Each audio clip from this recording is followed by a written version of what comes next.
जब तक मैं ना कहूँ आपने इस लोकेशन से बाहर नहीं आना। सर वो पारस बेबी किडनैप हो गई सर। दुरानी की बात मानकर अच्छा नहीं किया। आज बहुत अच्छा मौका है, बाहर लेकर जाओ इसे। सरकार, काम हो गया।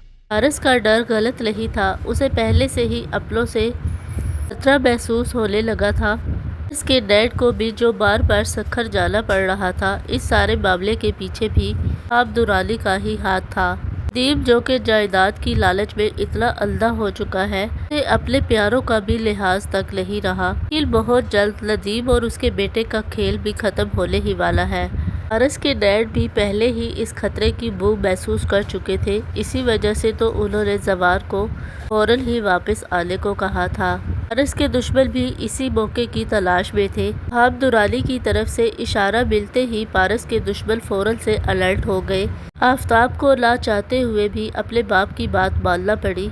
पारस को उसके दोस्तों की पार्टी में लेकर जाना पड़ा। वहाँ पर जवार भी समझ चुका था जरूर इस वक्त कोई ना कोई खतरा है, जो इस तरह इस साहब ने उसे जल्दबाजी में बुलाया है। जैसे ही जवार पाकिस्तान पहुंचा तो फौरन ही रेस साहब ने उससे राब्ता किया और कहा वो फौरन पारस से राब्ता करे। लेकिन पारस के जिद्दी पल और जल्दबाजी ने के दुश्मनों के लिए आसानी पैदा कर दी। जैसे ही वो अपनी फ्रेंड की पार्टी से बाहर निकली, उसके दुश्मन फौरन ही जवार के सामने से उसे टैप करके ले गए। लेकिन पारस के दुश्मन कभी भी इस साजिश में कामयाब नहीं हो पाएंगे, क्योंकि जवार भी पारस की जान को खतरे में नहीं डाल सकता।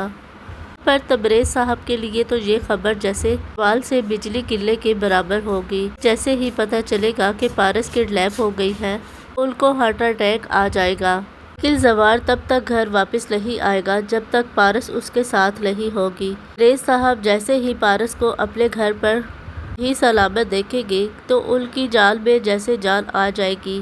पारस और जवार को एक साथ सही सलामत देखकर तो नदीम और आफताब हक्का बक्का रह जाएगी।